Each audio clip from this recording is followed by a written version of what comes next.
marka kanna waxaynu gorfeynaynaa kulamadii kala duwanaa ee ka dhacay horyaalka Premier League dalka Ingiriiska La Liga Spain ilaa iyo Serie A Talyaaniga siiba horyaalka Premier League dalka Ingiriiska oo la ciyaaray qayb kamid ah kulamadiisii 26aad ciyaartii ugu soo horeysay shalayna waxay dhaxmartay kooxaha Fulham iyo Manchester United oo Fulham waxaba marti loogu ahaa garoonkeeda Manchester Unitedna maalmahan waxayba noqotayba koox aan la holan karin tan iyo markii gacanta uu ku dhigay macallinkooda cusub ee Solskjaer oo xidigahu kooxda Red Devils waxay ku soo baxeen kuwa wada cajiib ah bandhiga goolka koobaadna daqiiqadii 14aad waxaba bilaabayba Paul Pogba oo dhaxkatuur qayr dabiici ah ka helay Antonio Martial kulankii labadii maskax ee reer Faransana waxaba ka soo baxayba gool mucjisadeeda wadata Martial Pogba lashes Manchester United in front. The angle was tight. He made nothing of it. Foot through the ball. 1-0 United. walla waa cajiib Paul Pogba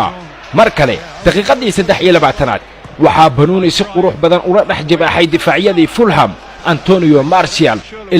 Martial lugtiisa midig waxaba ku xiran magnad raadsanaya Bruniga wuxuuna ugu dambeyntii si qurux badan ugu dhameystiray goolkii Fulham. Here comes Martial looking for more, holding off Odoi and getting away from the Martial. Anthony Martial, that is supreme.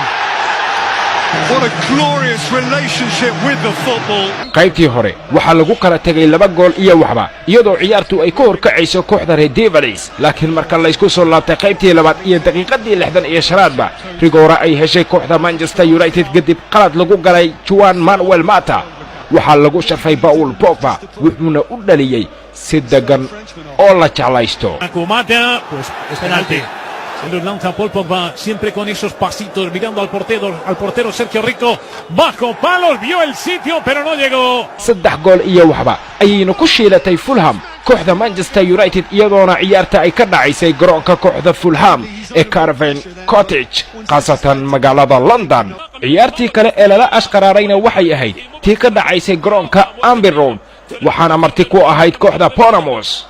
waliba waxaba yaab lahaydba sida Bruniga uu ugu maaweelinayay xidigihii Bournemouth laacibka reer Masar ee Mohamed Salah oo ahaaba nuuriyaha ciyaartii ka dhacaysay garoonka Anfield goolka koobaadna daqiiqadii 24aadba waxa ku bilaabay Sadio Mane oo madax la helay loob qurux badan uu soo saaray James Milner daqiiqadii 24aad ee ciyaarta Milner يعاود العرضية والرأسية وفي الجول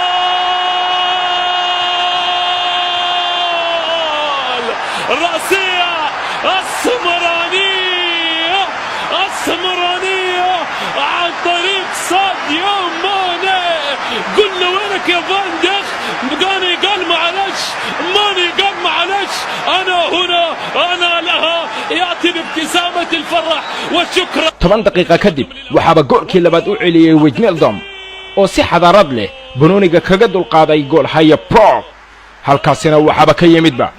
goolkii labaad ee kooxda Liverpool. فينالدوم داخل منطقة الجزاء الله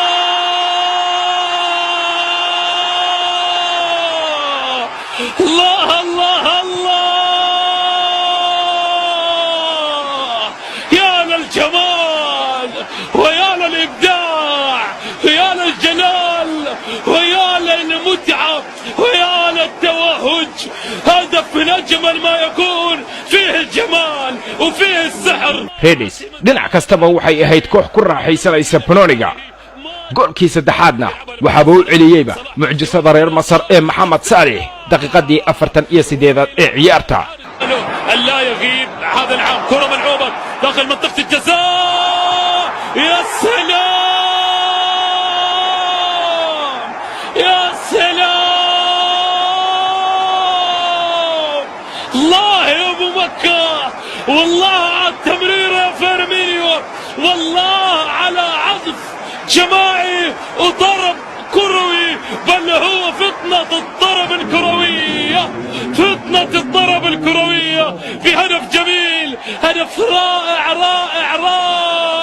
سألنا الشوط الأول وقل له وينك يا أبو مكة قال انتظر الشوط. dhinac kastaba marka la eego Brunigi ay soo bandhigeen xidigihii uu watay macallin Jordan Klopp wuxuu ahaa banooni dhinac kaste taba ka dhammaystiran marka la eego xagga goolhayaha difaacyada qadka dhexe ilaa iyo weerarka liverpoolshan waa mid aanba lagu aadi karin haddiiba kooxda liverpool ay ku tutumatay kooxda Bournemouth oo marti ugu ahayd garoonka Anfield Road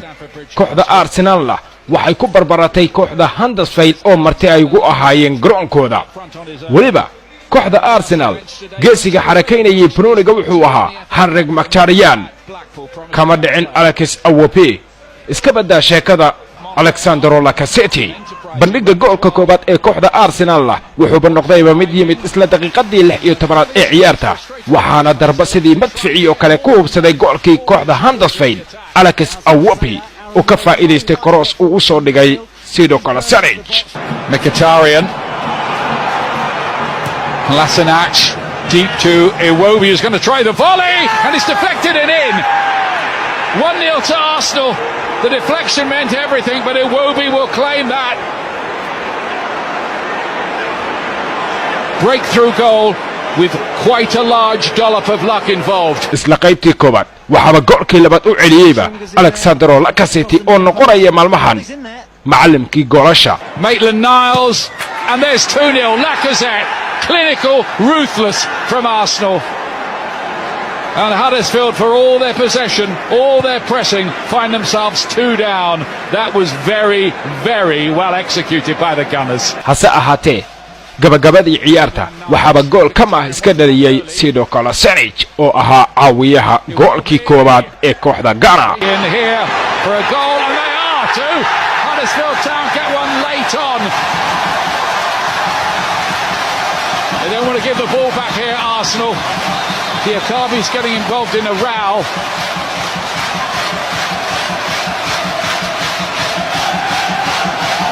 si kastaba Arsenal waxa ay ku badisay 2 gool iyo gool horyaalka La Liga Spain ciyaartii ugu qaalisanayd waxay ahayd Derby de Madrid ciyaartaasi oo ka dhacaysay garoonka Metropolitano waxaana marti loo ahaa kooxda Atletico Madrid oo lagu ciqaabayba isla garoonkeeda waa tii la raamsiyay cooska garoonka Metropolitano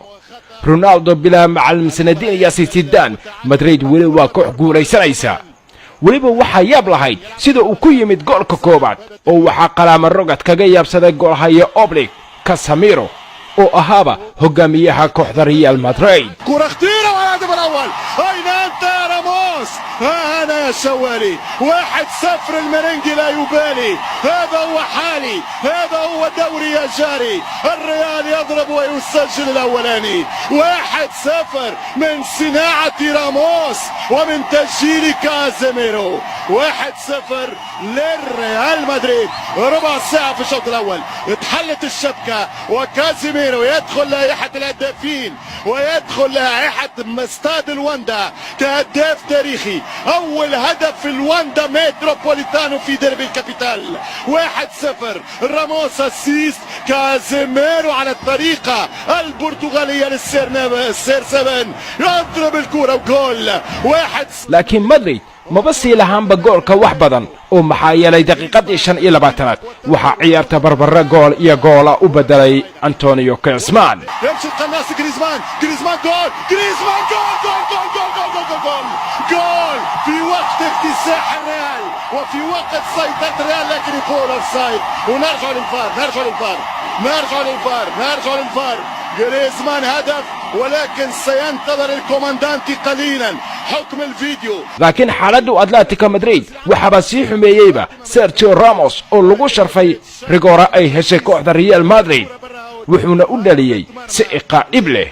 جمال الكابتن هلا بنات يمناه في الاخير يمشي راموس يقدم راموس يحطها اهم شيء في الدقيقه 42 راموس يرقص رقصه مدريديه عاصميه للريال هنا في استاد الواندا 2 ريال مدريد 1 اتلتيكو مدريد qaybtii hore waxa lagu kala tagay 2 gool iyo gool laakiin marka la isku soo laabtay qaybtii labaad waxaba u saddexeeyayba Atletico Madrid Gareth Bale oo ka faa'iideystay dhaxkatuur wacan uu ka helay laacibka ugu wanaagsan waqtiga kan xaadirka saddex xidig leh Luka Modric.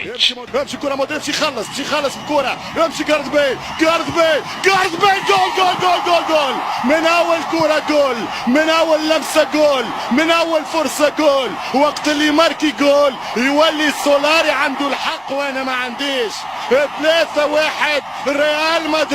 مدريد weli waa koox guulaysanaysa haatanna waxayba xiratayba kaalinta labaad ee kala saraynta horyaalka La Liga Spain iyadoo haysata 45 dhibcood lala yaab hanan ciyaareedka kooxda Los Blancos.